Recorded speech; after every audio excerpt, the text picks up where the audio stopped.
అందరికీ నమస్తే అండి. ఇప్పుడు మన వీడియో ఏమంటే ఉగాది పండగ ముందు రోజు చిత్తూరులో ఒక చిన్న పర్సనల్ పని ఉండి అక్కడికి వెళ్ళానండి.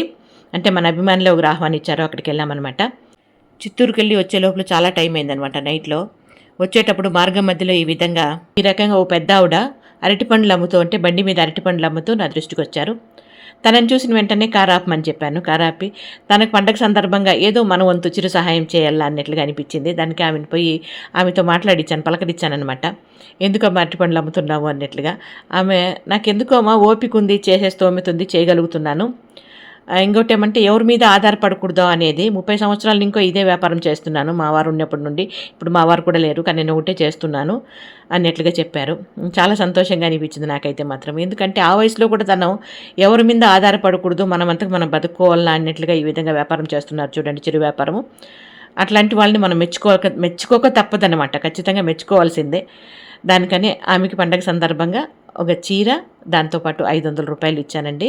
ఇంకా వాళ్ళకి చాలా సంతోషం అయిపోయి పాదాలకు నమస్కారం చేసుకుంటానమ్మా అన్నట్లుగా వంగి దండాలు పెడుతున్నారనమాట. వద్దమ్మా, మీరు పెద్ద ఆవిడ, నన్ను దీవించండి చాలు అన్నట్లుగా చెప్పాను. మనస్ఫూర్తిగా దీవిచ్చారు. పండగ సందర్భంగా మంచి దీవెనలు అందుకున్నాను.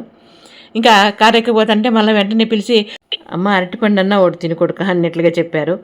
దానికి ఇంకా కాదని లేక మళ్ళీ వెనక్కి వచ్చానమాట. మంచి అరటిపండు చూసి దాన్ని ఒలిసి ప్రేమగా తినిపించారనమాట.